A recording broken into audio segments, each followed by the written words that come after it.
Good morning and welcome to another episode of Nabarunified Talks.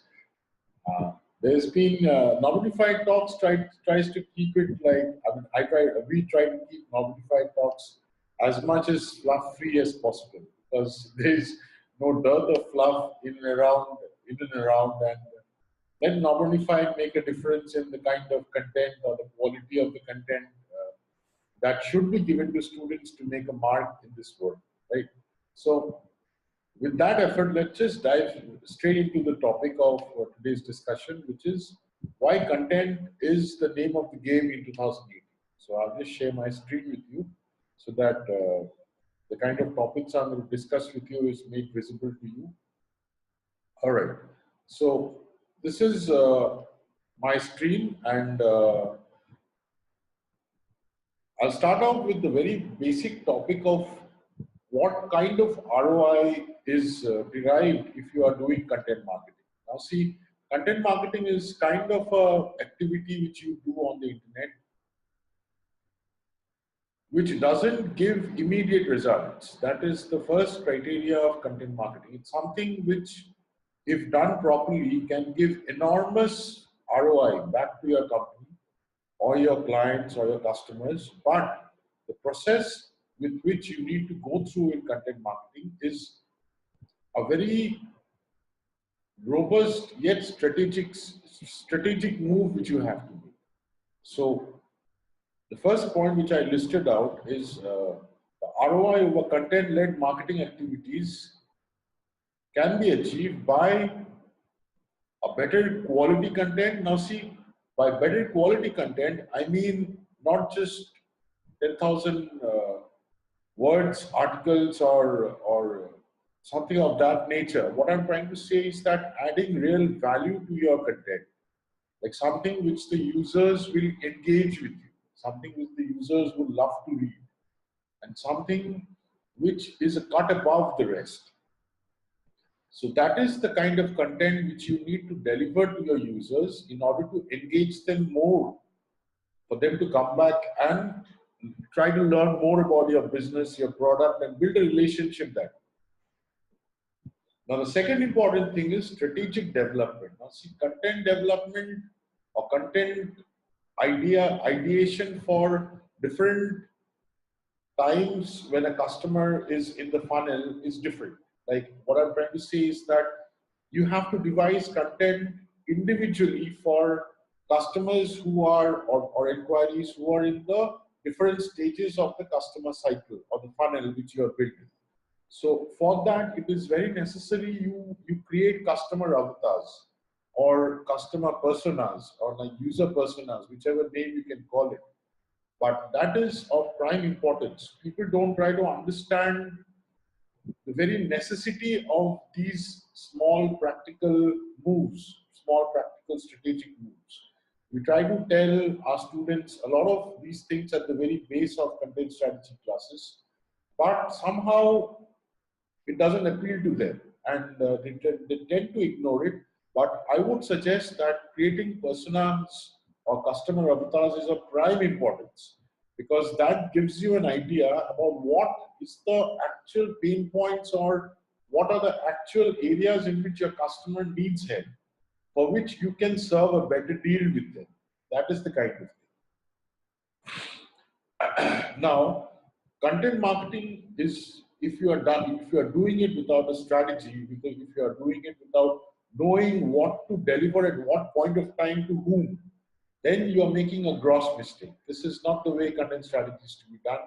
It follows a very methodical way of doing it. Like, it is something which is unique to every business. Every business, you can't make it one size fits all kind of a thing.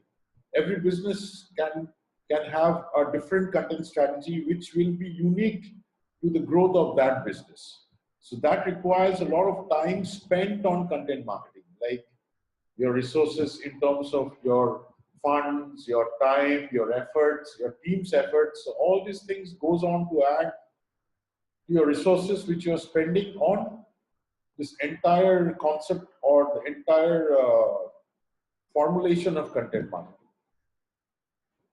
And the fourthly, the most vital part of doing this entire activity is to distribute it in scalable mediums, wherein you get to interact with a lot of audiences, you get to interact, you can reach out to a lot of people who are there on the internet and who are looking for the kind of content you are going to deliver. So if you keep these four things in mind, better quality content, strategy development, more time spent on content marketing, and scalable distribution. If these four key metrics are there on your mind and in your activities and your team's activities, while you are devising content marketing plans for your clients or your customers, I think this is a proven technique in which you can command ROI over your content-led activities. Now, the second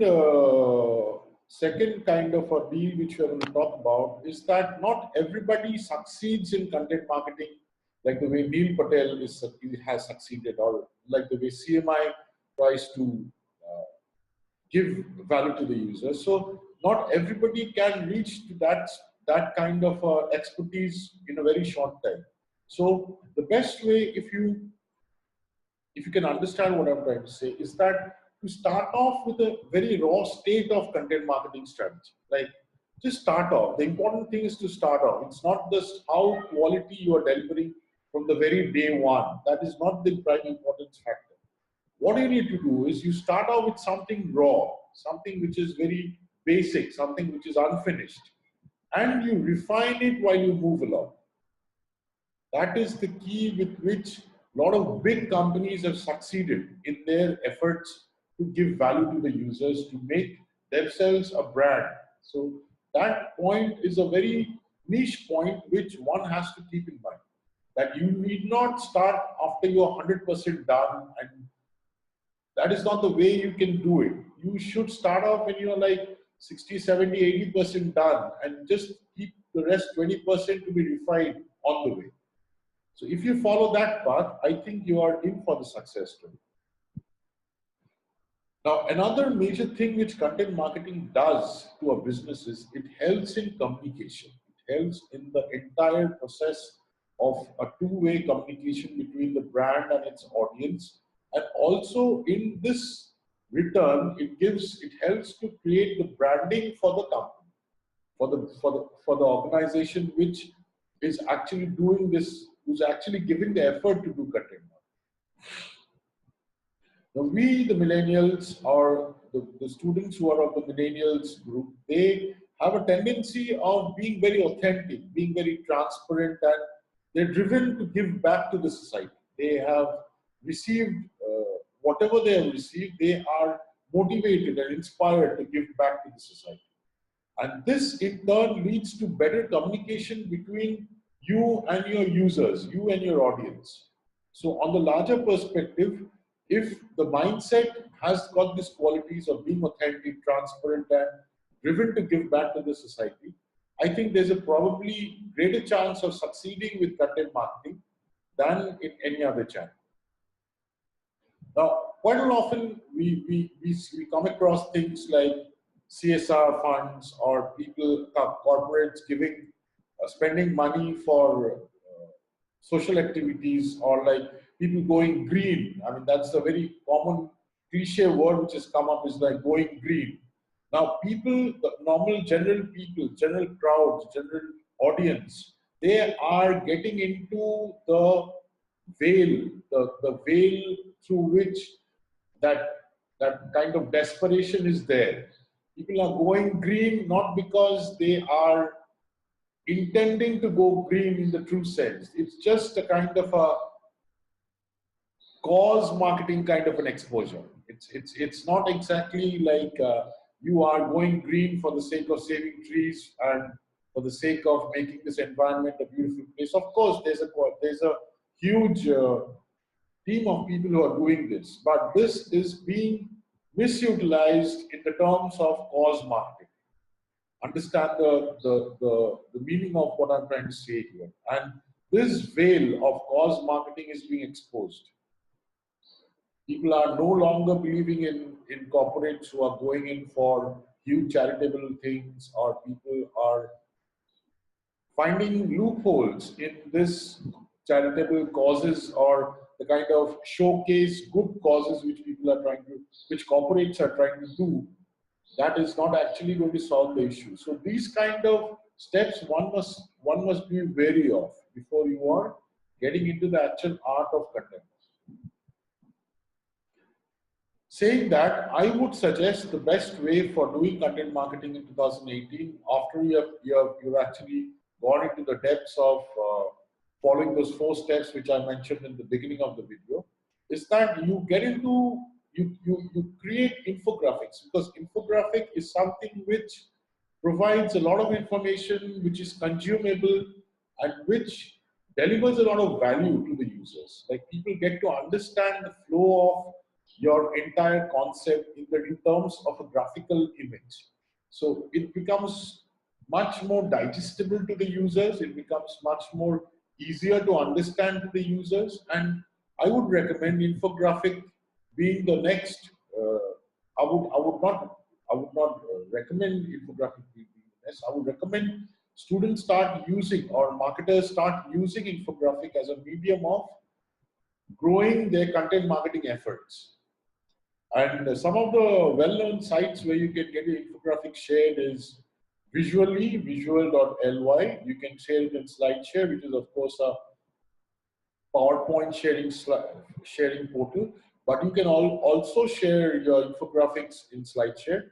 There's a brand called Flickr, and of course there's Reddit. So these 4 sites. Apart from this, there are plenty other infographic sites, but these are the ones which gets maximum loads of traffic. So your infographic is liable to be seen by a lot of users who are looking for the information you're providing. So I hope this kind of a talk is helping the people, the students who are interested to learn about content marketing or the other nuances of digital marketing. And we'll be providing this kind of trainings every Sunday for your use. And if there's anything you feel you need apart from these things, or you need something in depth into the kind of topics we are just giving you a little bit of trace about, so you can always get in touch with us and we'll be happy to help. So thanks a lot, and look forward to meeting you all on the next episode of Nabarunified. Thank you.